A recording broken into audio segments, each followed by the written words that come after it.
नमस्कार दोस्तों और स्टडी विद ज्ञान प्रकाश में आपका बहुत बहुत स्वागत है। आइए शुरू करते हैं 15 दिसंबर के दैनिक रोजगार समाचार। और एक बहुत बड़ी खबर है आपके लिए। देखिए फ्रेंड्स, असिस्टेंट प्रोफेसर भर्ती के 5 विषयों की गलत उत्तर कुंजी जारी हो गई थी। हालांकि इसको बाद में सही कर दिया गया, लेकिन इस पर काफ़ी हो हल्ला मचा। उत्तर प्रदेश उच्चतर शिक्षा सेवा आयोग ने असिस्टेंट प्रोफेसर भर्ती परीक्षा के 5 विषयों की गलत उत्तर कुंजी जारी कर दी। जिस सेट का पेपर नहीं छपा था, आयोग ने गलती से उसी सेट की उत्तर कुंजी जारी की। अभ्यर्थियों ने आपत्ति की तो आयोग ने इसकी जांच कराई और त्रुटि सामने आने के बाद सोमवार को सही उत्तर कुंजी जारी की गई। इन 5 विषयों की संशोधित और अनंतिम उत्तर कुंजी पर 21 दिसंबर तक आपत्तियां आमंत्रित की गई हैं।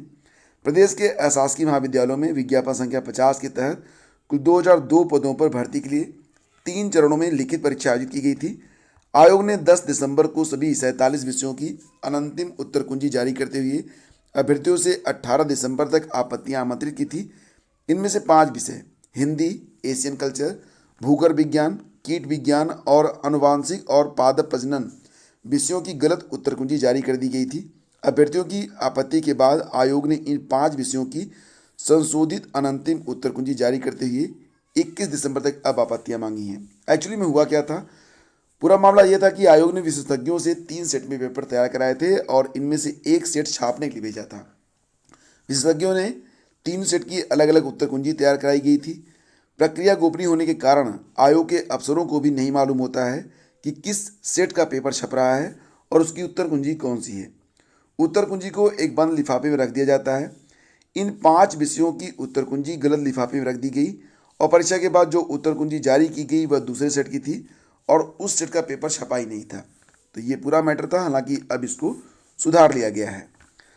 और फ्रेंड्स, अधर्म शिक्षक भर्ती सचिव को सौंपा गया ज्ञापन। आपको पता होगा कि उत्तर प्रदेश में आने वाली प्राइमरी शिक्षक भर्ती के लिए 3 सदस्यीय कमेटी का गठन किया गया था, लेकिन कमेटी की रिपोर्ट के बारे में अभी तक कुछ पता नहीं चल पा रहा है।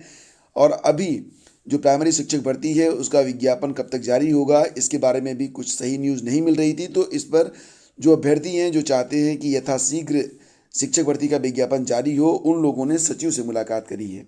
आपको पता होगा कि परिषदीय स्कूलों में शिक्षक भर्ती के लिए अभ्यर्थियों का इंतजार जो है वो काफ़ी लंबा चल रहा है। बेसिक शिक्षा विभाग में शिक्षकों के नए पद, शिक्षक छात्र अनुपात के संबंध में मुख्यमंत्री ने, आपको याद होगा कि 3 सदस्यीय कमेटी का गठन किया था, लेकिन कमेटी की रिपोर्ट अभी तक नहीं आई है।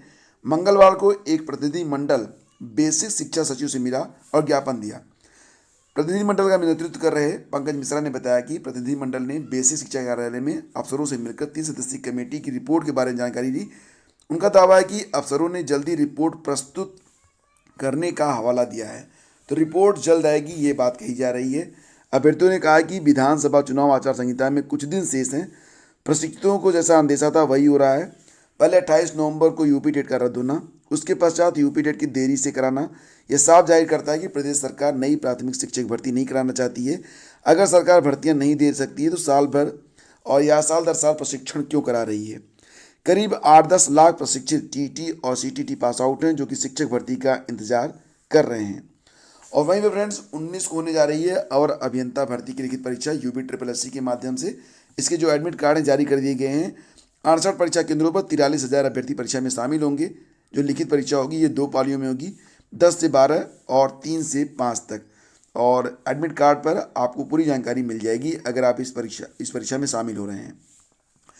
और उत्तर प्रदेश माध्यमिक शिक्षा सेवा चयन बोर्ड की 8 साल से रुकी प्रधानाचार्य भर्ती 2013 के अब पूरे होने के आसार नजर आ रहे हैं। उम्मीद है कि इस महीने के अंत तक इंटरव्यू की तिथि घोषित कर दी जाएगी। नए साल के दूसरे सप्ताह में इंटरव्यू शुरू हो जाएगा जो 31 जनवरी तक पूरा होगा। इसके बाद 2011 के कानपुर मंडल का इंटरव्यू स्टार्ट होगा। उत्तर प्रदेश माध्यमिक शिक्षा सेवा चयन बोर्ड की ओर से 2013 में सभी मंडलों में प्रधानाचार्य के 599 पदों के लिए आवेदन लिया गया था। इसके बाद की प्रक्रिया आगे नहीं बढ़ पाई। इन 8 सालों में तमाम अभ्यर्थी अब तक सेवानिवृत्त हो चुके हैं, लेकिन भर्ती पूरी नहीं हो सकी। अब जबकि चयन बोर्ड रुकी हुई भर्तियों को तेजी से निस्तारित करने में लगा है।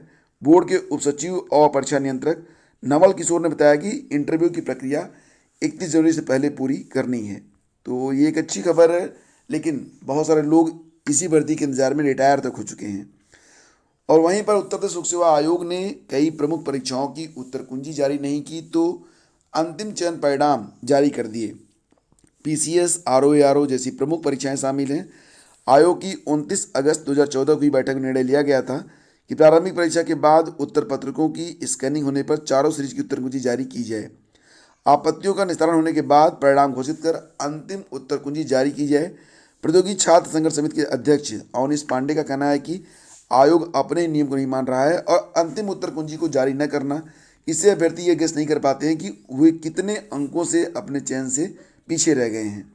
तो इसके लिए अब जो अभ्यर्थी हैं वो कोर्ट जाने की तैयारी कर रहे हैं कि अंतिम उत्तर कुंजी यूपीपीएससी को जारी करना चाहिए।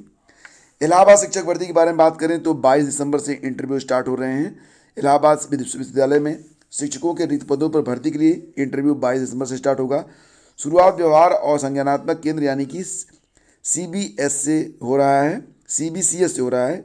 इलाहाबाद विश्वविद्यालय की वेबसाइट पर इस केंद्र में असिस्टेंट और एसोसिएट प्रोफेसर के रिक्त पदों के साक्षात्कार का कार्यक्रम घोषित कर दिया गया है। जानकारों का कहना है कि इस केंद्र में शिक्षकों की संख्या कम है, इस कारण सबसे पहले यहाँ इंटरव्यू कराया जा रहा है। साक्षात्कार MNNIT परिसर स्थित कुलपति आवास पर होगा और असिस्टेंट प्रोफेसर के लिए कुल सुबह 8:30 बजे और एसोसिएट प्रोफेसर के लिए सुबह 10 बजे से इंटरव्यू स्टार्ट होगा। तो जो लोग आवेदन किए थे इलाहाबाद विश्वविद्यालय शिक्षक भर्ती के लिए, उनके लिए जो एडमिट कार्ड हैं वो इलाहाबाद विश्वविद्यालय की वेबसाइट पर अवेलेबल करवा दिए गए हैं। सीटीटी परीक्षा में 2 बड़े बदलाव किए गए हैं। पहला तो ये कि सीटीटी परीक्षा के केंद्र का पता आपको सिर्फ 2 दिन पहले चलेगा। यूपीटीटी का पर्चा लीक होने और केंद्रों पर साठगांठ की आशंकाओं को देखते हुए एनटीए ने सीटीटी में बदलाव किया है। छात्रों को केंद्रों की सूचना पेपर से केवल 2 दिन पहले मिलेगी। 1 महीने चलने वाले सीटीटी में छात्रों को अभी 15 दिनों तक परीक्षा की जानकारी दी गई है। शेष 15 दिनों के पेपर के लिए शहर और तिथि कुछ दिनों बाद दी जाएगी। इस बार सीटेट एनटीए करवा रहा है। 16 दिसंबर से 13 जनवरी तक परीक्षा होगी, ऑनलाइन होगी। एडमिट कार्ड के 2 चरण हो गए हैं। पहले चरण में 16 से 31 दिसंबर तक के पेपर के ही एडमिट कार्ड जारी किए गए हैं। और वहीं पर फ्रेंड्स दूसरा जो बड़ा बदलाव हुआ है वो ये है कि सीबीएसई ने सीटेट एग्ज़ाम में नॉर्मलाइजेशन को लागू करने का फैसला किया है। तो सीबीएसई ने यह कहा है कि अलग अलग शिफ्ट में जहाँ पर पेपर टफ होगा और किसी शिफ्ट में पेपर आसान होगा, तो दोनों के लेवल को समान करने के लिए नॉर्मलाइजेशन की प्रक्रिया को लागू किया जाएगा। जिस शिफ्ट का पेपर टफ होगा उन्हें कुछ एक्स्ट्रा नंबर मिलेंगे। तो यहाँ पर आप देख सकते हैं the 15th central teacher eligibility test will be conducted as computer based online exam during 16th of December 2021 to 13th of January 2022. Multiple shifts will be conducted in each date of examination. The board will use different sets of question papers in every sets of examination. It is brought to be notice of all stakeholders of this examination that diligent effort have been made to ensure that the difficulty level of questions and coverages of syllabus remains comparable across each question paper set. तो यहाँ पर कोशिश की जाएगी कि जो आसान shift होंगे उसमें नंबर कटेंगे, जो टफ शिफ्ट होंगे उसमें नंबर बढ़ेंगे। इस प्रकार से नॉर्मलाइजेशन की प्रक्रिया यहाँ पर अप्लाई की जाएगी। और एक बहुत खुशखबरी है आप सभी लोगों के लिए दोस्तों कि उत्तर प्रदेश में यूपीएससी इसी सप्ताह 17,000 पदों पर भर्ती विज्ञापन जारी करने जा रहा है। इसमें वोमेन हेल्थ वर्कर और यूपी लेखपाल भर्ती के पद रहेंगे। तो यूपीएससी जल्दी राजस्व लेखपाल और महानिदेशक परिवार कल्याण के अधीन स्वास्थ्य कार्यकर्ता के लगभग 17,000 रिक्त पदों पर भर्ती की खातिर आयोजित की जाने वाली मुख्य परीक्षाओं के लिए अलग अलग विज्ञापन जारी करेगा। यदि सब ठीक रहा तो विज्ञापन इसी हफ्ते जारी हो सकते हैं। राजस्व परिषद ने लेखपाल के 7,896 रिक्त पदों पर चयन के लिए यूपीएससी को नया प्रस्ताव भेजा है। अब आयोग प्रस्ताव का परीक्षण कर रहा है और बहुत जल्द इस पर विज्ञापन जारी हो जाएगा।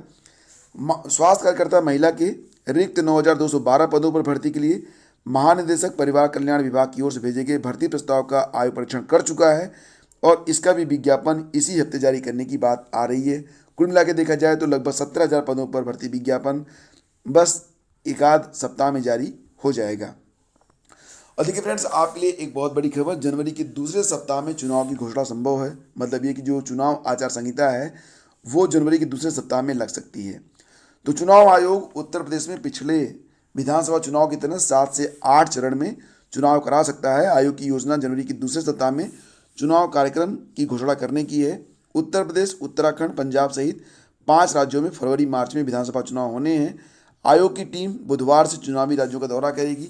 असली चुनौती उत्तर प्रदेश का चुनाव ही है। 6 जनवरी के बाद आयोग किसी दिन चुनाव कार्यक्रम घोषित कर सकता है। तो यूपी में 7 या 8 चरणों में चुनाव होंगे और यहाँ पर आप देख सकते हैं आयोग की योजना जनवरी के दूसरे सप्ताह में चुनाव कार्यक्रम की घोषणा करने की है। उत्तर प्रदेश, उत्तराखंड, पंजाब सहित 5 राज्यों में फरवरी मार्च में विधानसभा चुनाव होने हैं। और इसी के साथ आपको बता दें कि गोवा, उत्तराखंड और उत्तर प्रदेश का भी दौरा किया का चुनाव आयोग। यानी कि तमाम चीज़ों के बाद निष्कर्ष ये निकलता है कि अब जो विभिन्न भर्तियां होने जा रही हैं उसमें अब जो विभिन्न भर्ती संस्थाएं हैं, आयोग हैं, कमीशन हैं, उनके पास बहुत अधिक समय नहीं बचा हुआ है। अब इसी जनवरी में, इसी दिसंबर में जो कुछ करना है कर लें, क्योंकि जनवरी के सेकेंड वीक में कभी भी आचार चुनाव संहिता लागू हो सकती है। देखिए फ्रेंड्स, मोटिवेशन आपकी स्टडी में बिल्कुल ग्रीस का काम करता है, आपकी ज़िंदगी को, आपकी स्टडी को आसान कर देता है। तो मोटिवेट रहने के लिए आप अगर चाहें तो आपके लिए एक डेडिकेटेड चैनल लॉन्च किया गया है जिसका नाम है बी विनर। क्या नाम है? V winner. और इस चैनल का लिंक वीडियो के डिस्क्रिप्शन में दिया गया है। यहाँ पर आपको छोटी छोटी स्टोरीज, जो परीक्षाओं में जिन लोगों ने टॉप किए हैं उनसे संबंधित छोटे छोटे तथ्य, जिसकी वजह से वो लोग इतना मोटिवेट रहे कि वो लोग परीक्षा में टॉप तक कर गए, बहुत सारे आपको स्टडी टिप्स मिलेंगे। तो मिला जुला कर ये चैनल आपकी स्टडी में बहुत अधिक हेल्प करेगा, आपकी लाइफ में आसानियाँ पैदा करेगा।